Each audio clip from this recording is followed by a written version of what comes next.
So this internet beef with Eric Bischoff and Dax Harwood of the tag team in AEW FTR, or as they were known as the Revival in WWE, it's carried on, and you've got both guys taking shots at each other. And I mean, it started off with earlier on. You had Eric Bischoff tweeting saying that if AEW were profitable, everyone in the company would be singing like the cast from Glee. And then Dax replied and he said, I know it's your gimmick and the other guys pay you well to buddy AEW, but checking out your timeline and all the Tony tweets and RTs, it looks very stalkerish. Netflix Baby Reindeer, and that's a show about some female stalker. She was stalking this dude, this like big, overweight woman. Netflix Baby Reindeer would do you a bit of good, my brother in Christ, said Dax. And Bischoff said in response, says the chunky little monkey that studies my timeline. That's weird. And so, it carries on because this goes back, I think it was a few months back that I think he has his own podcast, Dax Harwood, and he said something about, Bischoff only criticizes AEW because he's just better he didn't get a job there.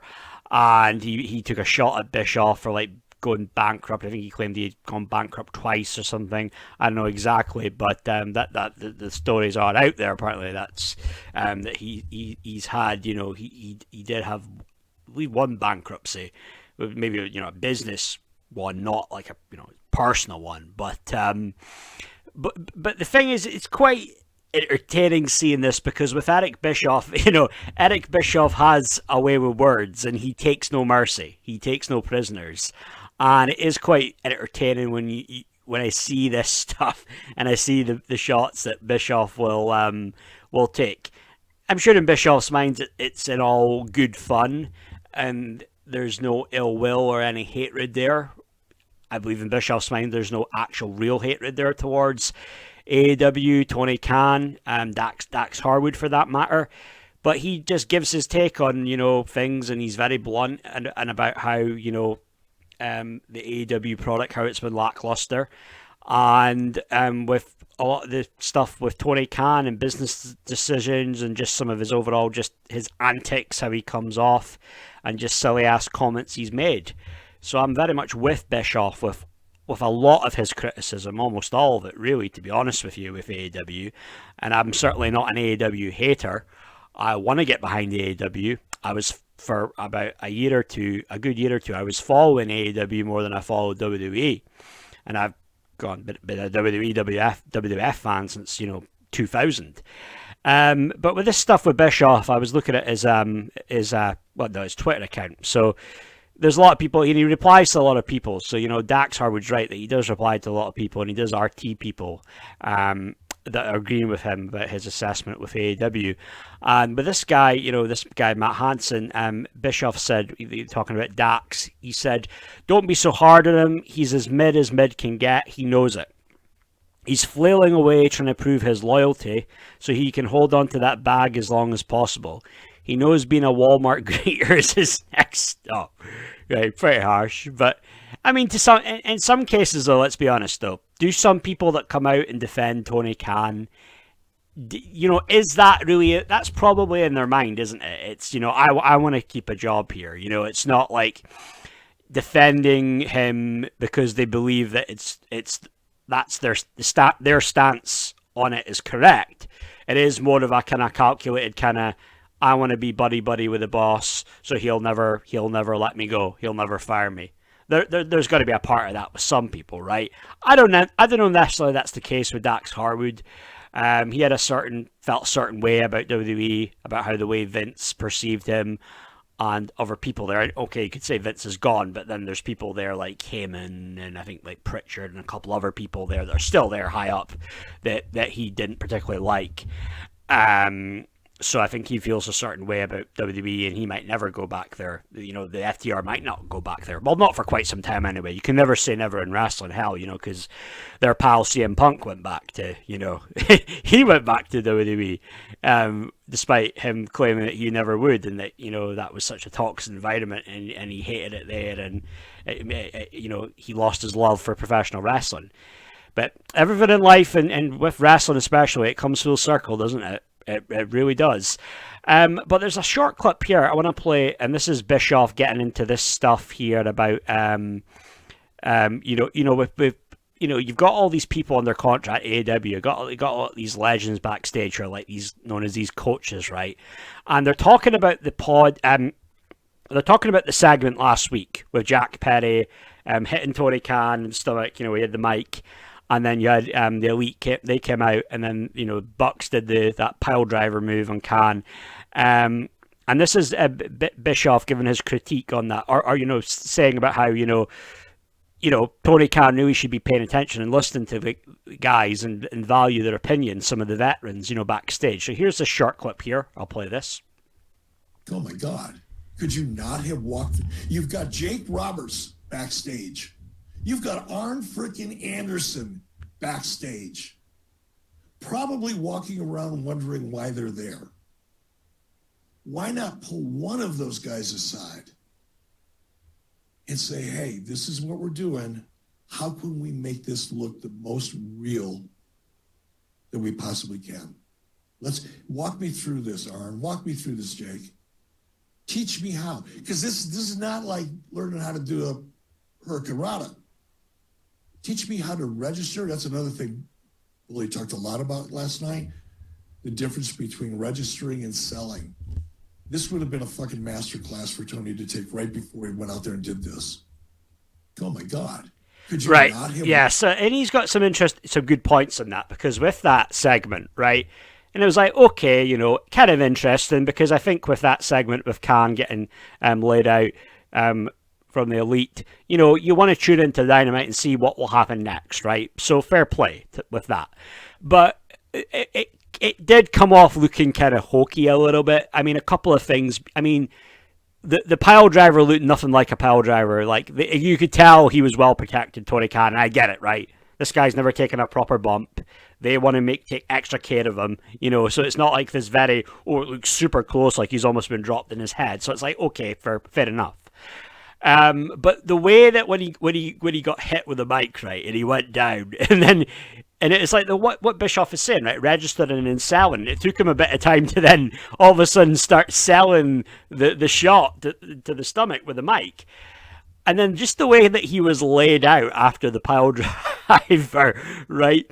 It was like, if you ever, like, when you play those SmackDown video games, the WWE games, and it's like when you've, like, hit somebody with your finisher or nailed them with a weapon repeatedly or whatever, then they're laid out, they're fully laid out, you'll pin them, you win the match. It was like, it was more realistic in the video game than Tony Khan, the way he was laid out. It just looked bad. It was almost like the way he was laid out, like he had just done one of those snow angels, when it's snowing, and it wasn't great, right? But yeah, you could cut him some slack, suppose. He's new to this stuff, but if he's going to be an on-screen character, that would be good. But Bischoff's been speaking about that because he doesn't think that Tony Khan would be a heel, right? He wouldn't be an on-screen heel character, like a authority figure. Because Tony Khan's too much of a people pleaser, right? He wants to be liked by everybody, and I agree with Bischoff, and I think in the end that would be one of the main reasons that Tony Khan would never have the balls to be a heel authority figure, right? They had the chance there when MJF cut that scathing work shoot promo on Tony Khan, calling him an effing mark. That was the chance right there for them to do like a modern day Austin McMahon storyline with MJF as the anti-hero, and then Tony Khan as the dorky authority heel figure that was kept trying to hold MJF down. They had the chance to do it, and they didn't. So I don't think I can't see this. This is not going to go well. I mean, yeah, a lot of the AEW fans, diehard fans, will like Tony Khan, yes, but I don't think they're really going to give a shit. Like, I won't be surprised that this won't get followed up on. I think this will be one and done. I don't even think Tony Khan will appear on screen or there'll be a promo on this stuff on Dynamite this Wednesday. I don't think they'll capitalize on it, really. They're just not smart enough to do that. And again, if that happens, I suspect that Eric Bischoff on his podcast will rip into AEW for that, and rightly so. You know, people can say about Bischoff being bitter and all this, and that he needs the money and being paid well by Conrad Thompson and all that. But at the end of the day, Bischoff, I mean, what he's achieved in the business. You got to give the dude his credit overall, right? And making a living with a podcast, could you say that ultimately, yeah, you could say he's earned the right to love off his past. But people are interested in his takes. People watch his podcast and tune in, and he gets decent numbers, right? And, this is a guy that he beat Vince McMahon for whatever it was, 82, 83, 84 weeks in a row. And he's got a lot of valid criticism with AEW and Tony Khan. People might say, well, was there an agenda there? Well, if Bischoff had ultimately started working full-time for AEW, would he be saying this? Well, chances are if he had a full-time contract with AEW, no, he wouldn't. He'd keep quiet. But, there is a lot of shit by shit there with AEW, and it's like, I want AEW to get better. I'm not one of these people that craps on AEW because it's like the cool thing to do. It's like I could crap on a lot of things WWE does. I think the whole finished the story with Cody Rhodes. That whole thing was overrated, right? But there's just little things that AEW that they need to capitalize on, and again, I generally do think that they missed a chance there with MJF and Tony Khan for there to be that feud. I don't even know if they'll do anything with this, with Tony Khan getting laid out. I mean, what's he gonna do? I mean, what would he do, right? Is he gonna out of nowhere take down Jack Perry backstage? Like Tony Khan isn't gonna do that. He's not a physical guy. So I don't know what the hell they would do then.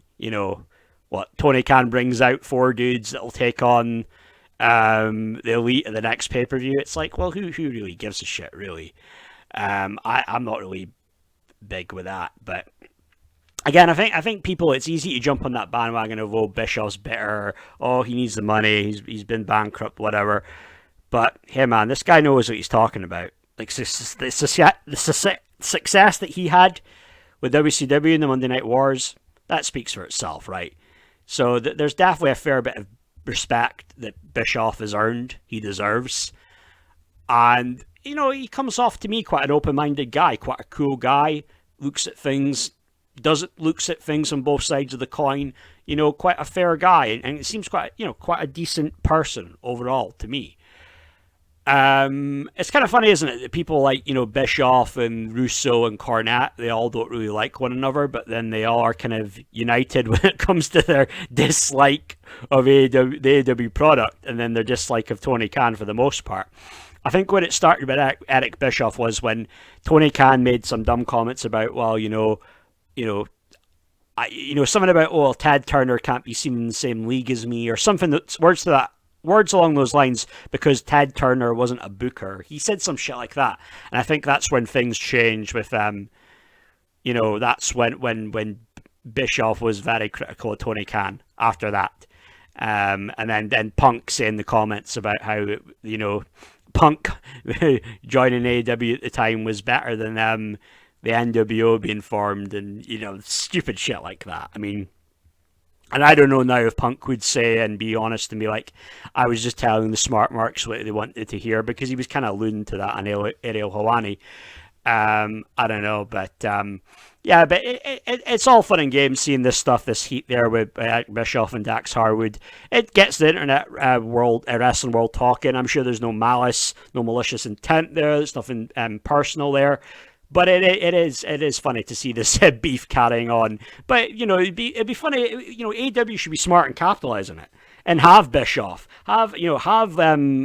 Bischoff come out one night on Dynamite and put over the Elite and cut a scathing promo on Tony Khan. That would be interesting.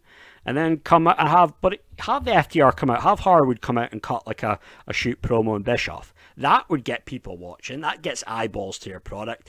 But will they do that? Nah, they probably don't have the guts to do that, sadly. But hey, That's my video for now, guys. So feel free to like, hit the subscribe button, and give me your take. Let me know what your thoughts are on this. Who you kind of siding more on this stuff with this beef? Are you siding more on the side of Eric Bischoff or more of Dax Harwood from the FTR? But that's me for now, guys. Thank you. Bye.